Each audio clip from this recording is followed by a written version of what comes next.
पोलिसांचे फोन येत आहेत. पोलीस काही गोष्टी सांगतायत.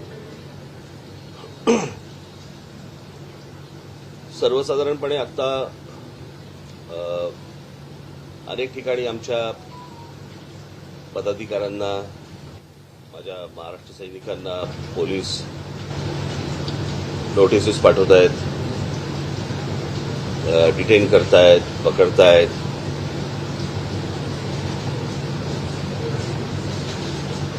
ही गोष्ट फक्त आमच्या बाबतीत का होते एवढाच फक्त आम्हाला प्रश्न आहे.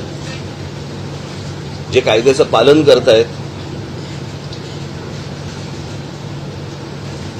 त्यांना तुम्ही सजा देणार, त्यांना तुम्ही डिटेन करणार,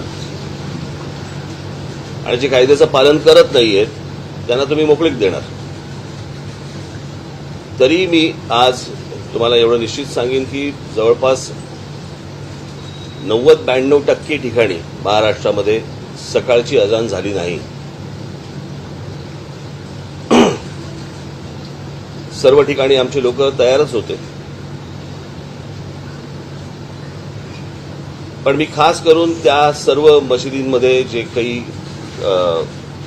काय चालवणारे, जे कोणी मौलवी वगैरे जे कोणी असतील, त्यांचे मी खास आभार मानेन की आमचा जो विषय आहे तो विषय त्यांना नीट समजला.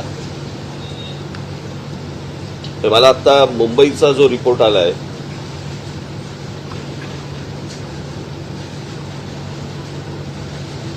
त्या मुंबईच्या रिपोर्टप्रमाणे मुंबईमध्ये 1140 मशिदी आहेत आणि त्याच्यापैकी 135 मशिदींवरती सकाळची अजान 5 वाजायच्या आत लावली गेली.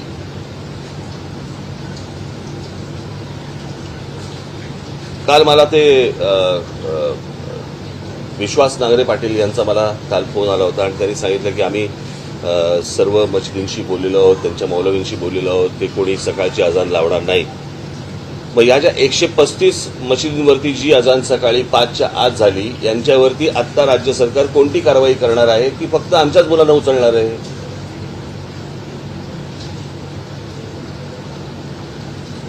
एक विषय मला असं वाटतं आपण समजून घेतला पाहिजे. हा विषय क्रेडिटचा नाहीये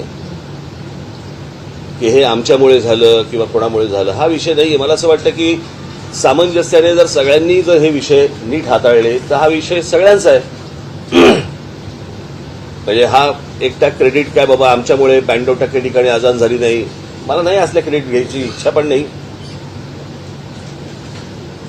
आम्ही हे फक्त बोललो, तुम्ही ही गोष्ट दाखवली, लोकांपर्यंत पोहोचवली, लोकांनी ही मान्य केली. त्याच्यामध्ये ज्या मशिदी होत्या त्या मशिदीमधले जे मौलवी होते त्यातल्या अनेकांना हा विषय समजला, त्यांच्यापर्यंत पोहोचला, सरकारपर्यंत पोहोचला. सरकारमधल्या मी पोलीस दलाला देखील मी धन्यवाद देईन की त्यांनी ह्या सगळ्या गोष्टींची काळजी घेतली. मी तुम्हालाही खास करून धन्यवाद देईन की तुम्ही हा लोकांपर्यंत नीट विषय पोहोचवलात. त्याच्यामुळे मला असं वाटतं की हा एक कलेक्टिव्ह एफर्ट होता आणि ज्याच्यातनं लोकांना जो त्रास दिवसभराचा होतो तो कमी होईल किंवा बंद होईल, ही यातनं अपेक्षा आहे. हा विषय फक्त काही मशिदींवरच्या भोंग्यांचा आहे अशातला भाग नाही. मंदिरांवरती काही ठिकाणी आहेत, तेही खाली आले पाहिजे. ज्याचा या गोष्टींचा लोकांना त्रास होतो, मला असं वाटतं ती गोष्ट बंद झाली पाहिजे. मला काल विश्वास नांगरे पाटलांनी मला सांगितलं की आम्ही इतक्या आमच्याकडे ऍप्लिकेशन्स आले आणि इतक्या आम्ही मशिदींच्या भोंग्यांना आम्ही परवानगी दिली. मला एक गोष्ट कळत नाहीये की आता मुंबईत, महाराष्ट्रामध्ये ज्या मशिदी आहेत यातल्या बहुतांशी मशिदी या अनधिकृत आहेत. अनधिकृत मशिदींवरती लागलेले भोंगे हे अनधिकृत आहेत आणि त्यांना सरकार परवानगी देते अधिकृत. हे माझ्या कल्पनेच्या बाहेरची गोष्ट आहे, कोणाच्याही कल्पनेच्या बाहेरची गोष्ट आहे. अनधिकृत गोष्टींना तुम्ही अधिकृत परवाने देताय, कशासाठी, कोणासाठी देताय? आणि मी आत्ताची पत्रकार परिषद ही घेणं एवढंच माझं आत्ताचं कारण आहे की हा विषय फक्त सकाळच्या अजान पुरताचा नाहीये. दिवसभर जी काही 4 ते 5 वेळा जी काही बांग दिली जाते, जी काही त्यांची प्रार्थना ते म्हणतात, जे लाऊडस्पीकरवरनं म्हणतात, ती जर परत जर त्यांनी दिली तर आमची लोक हनुमान चालीसा त्या त्या वेळेला वाजवणार म्हणजे वाजवणार.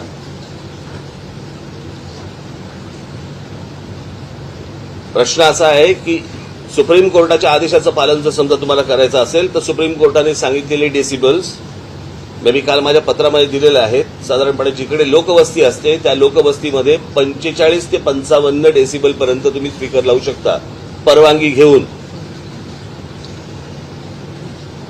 काल विश्वास नांगरे पाटलांनी मला जे सांगितलं की आम्ही त्यांना परवानगी दिलेली आहे. तुम्ही 365 दिवसाची कशी काय देऊ शकता?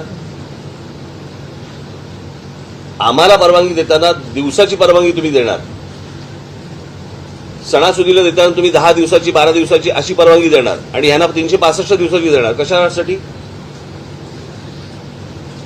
आणि मला असं वाटतं ह्यांनी पण रोजच्या रोज परवानगी मागितली पाहिजे, तीही सुप्रीम कोर्टाने सांगितलेल्या डेसिबलच्या नियमात बसून. आता ते जे 45 ते 55 डेसिबल सांगितलंय म्हणजे आपल्या घरचा जो मिक्सर असतो त्या मिक्सरचा जो आवाज येतो तेवढे डेसिबल, याच्यावरती जाता येणार नाही. आता प्रश्न असा आहे, मी सांगितलं होतं की हे पहिले भोंगे खाली उतरवा. पोलिसांना काय एकच धंदा आहे का रोज सकाळी डेसिबल मोजत बसायचं? लोकांनी फक्त एवढीच गोष्ट करत बसायची का की यांचे डेसिबल जास्ती आहे का कमी आहे? तुम्हाला प्रार्थना म्हणायची आहे, तुम्हाला तुमच्या मशिदीमध्ये प्रार्थना म्हणायची आहे, म्हणा. तुम्हाला माईक लागतो कशाला आणि लाऊडस्पीकर लागतो कशाला? कोणाला ऐकवायचंय तुम्हाला? त्याच्यामुळे आमची जी मागणी आहे की याच्यावरचे अनधिकृत हे भोंगे हे खाली उतरले गेले पाहिजेत, उतरवले गेले पाहिजेत. आणि जोपर्यंत हे उतरवले जाणार नाहीत तोपर्यंत आमचं आंदोलन चालू राहणार. हा विषय आंदोलनाचा एक दिवसाचा विषय नाहीये, हा कायमचा विषय. जोपर्यंत ह्याचा निर्णय लागत नाही तोपर्यंत हे असंच चालू राहणार. आम्ही जे सांगतोय जे सरकार सांगते आम्ही सुप्रीम कोर्टाच्या आदेशाचं पालन करतोय. मग जर करायचं असेल तर पूर्ण करा. यांना जर वाटत असेल की आमचं आज झालंय सगळीकडे बँडो ठिकाणी काही काय अजान झाली नाही म्हणून आम्ही काहीतरी खुश होऊ वगैरे, अजिबात होणार नाही. हे दिवसभरामधल्या ज्या काही वांगा दिल्या जातात त्या देखील त्याच डेसिबलमध्ये लागल्या पहिल्या पाहिजेत. त्याच्यापेक्षा जर जास्ती लागल्या गेल्या हनुमान चालीसा चालू राहणार.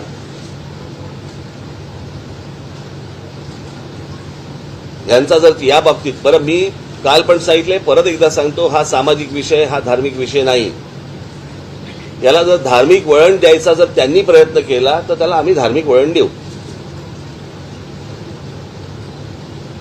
आमची अजिबात इच्छा नाही की कुठे शांतता बिघडावी या महाराष्ट्रातली, देशातली, किंवा कुठे दंगली व्हाव्यात. अजिबात इच्छा नाही, गरज पण नाही.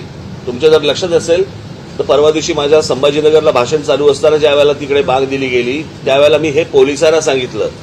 अन्यथा ते जर भडकवायचं असतं तर तिथे काय लेवल प्रकरण झालं असतं मला जरा सांगा. सो आम्ही ही गोष्ट शांततेमध्ये समजून सांगतोय. सरकारनी पण ती गोष्ट ऐकावी, समजून घ्यावी, पोलिसांनी समजून घ्यावी. आता त्या आमच्या लोकांची धरपकड कशासाठी धरपकड करताय मला कळत नाही. मला मोबाईलच्या काळात कम्युनिकेशनची साधनं एवढी सगळ्या बाजूनी असताना तुम्ही माणसं पकडून काय होणार आहे? हातामध्ये काय लागणार तुमच्या? हे अजून 60-70च्या दशकामधला विचार करतायत का?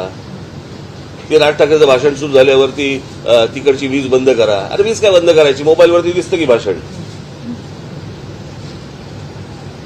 इतका मूर्खपणा हे कुठच्या काळामध्ये जगतात मला कल्पना नाही. मला आपल्या सर्वांच्या माध्यमातून फक्त मला एवढंच सांगायचं होतं, हा विषय एक दिवसाचा नाही. माझ्या महाराष्ट्र सैनिकांना पण मला हेच सांगायचं आहे. माझ्या महाराष्ट्रामधल्या माझ्या हिंदू बांधवांना पण हीच मला गोष्ट सांगायची आहे की हा विषय एक दिवसाचा नाही. ज्या ज्या मशिदींमधले मौलवी ऐकणार नाहीत, जिकडे लाऊडस्पीकर लागतील तिकडे हनुमान चालीसा त्याच्या दुप्पट आवाजात लागला गेला पाहिजे. त्याशिवाय हे जण जर समजणार नसेल. आणि मी पोलिसांच्या कारवाईची मी अपेक्षा करतोय की या 135 मशिदींवरती मुंबईतल्या खास करून महाराष्ट्रातल्या तिकडचे जे काही कमिशनर असतील ते बघतील, पण मुंबईचे पोलीस कमिशनर, मुंबईचे पोलीस हे या 135 मशिदींवरती काय कारवाई करणार आहेत आणि करणार आहेत की नाही करणार आहेत हे एकदा समजू देत. ते त्यांच्या धर्माला जर समजा घट्ट राहणार असतील तर आम्हाला पण आमच्या धर्माला घट्ट राहावं लागेल.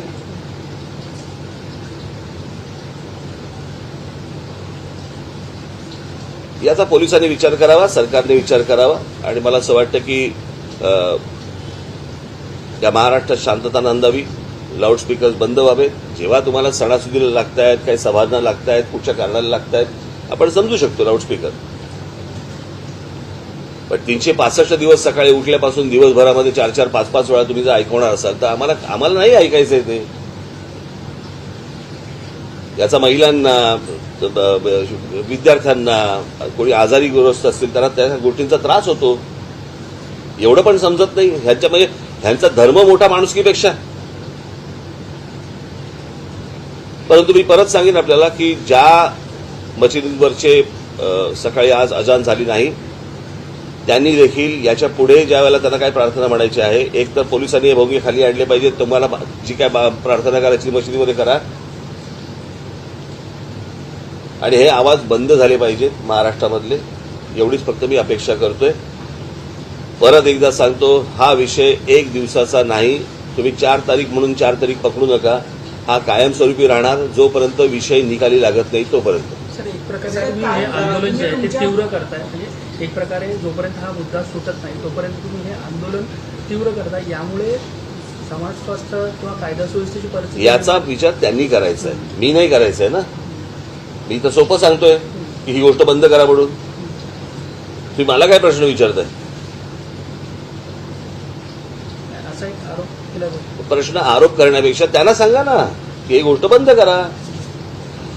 कोणी प्रार्थना तुमची काय धर्माची असेल ती म्हणू नका, हे मी सांगतोय का?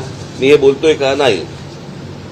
ते म्हणा, तुमच्या मशिदीत म्हणा, तुमच्या घरात म्हणा. खरं तर धर्म हा तुमच्या घरामध्ये असला पाहिजे. देवळामध्ये जातो आपण, नमस्कार करतो, परत येतो. आपण या तिकडे प्रत्येक जण जो जातो तो काय आरती करत बसत नाही. मला असं वाटतं मी तुम्हाला एक बाहेर निरोप दिला होता ना. मी तुम्हाला मगाशी निरोप दिला होता की मला जे बोलायचंय मी आपल्यासमोर येऊन मांडीन. हा काही प्रश्नोत्तराचा तास नव्हे.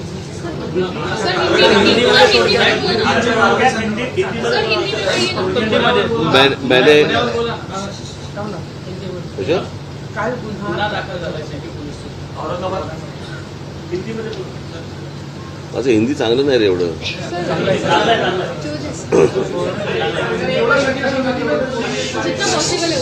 हमारे कार्यकर्ता का धरपकड़े जो चल रहा है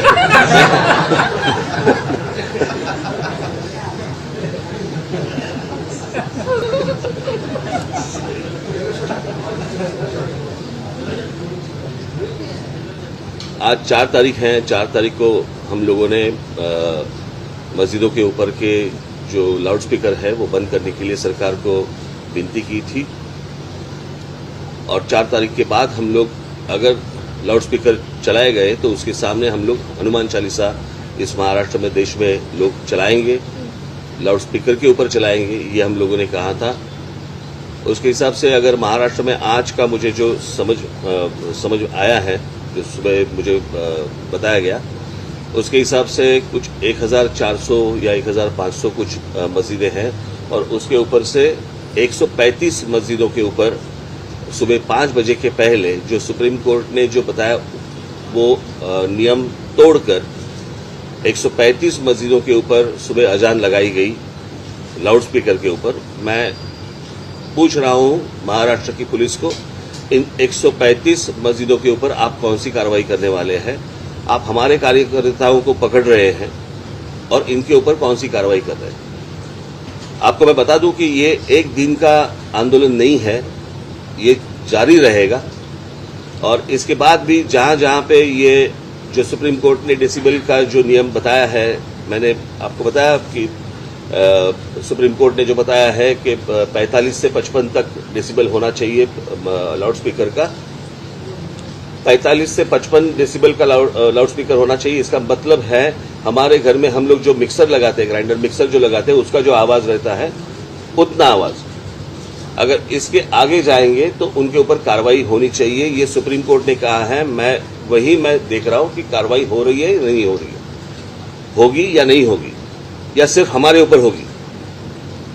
हम इस देश में, महाराष्ट्र में शांतता चाहते हैं, कोई दंगा फसाद नहीं चाहते.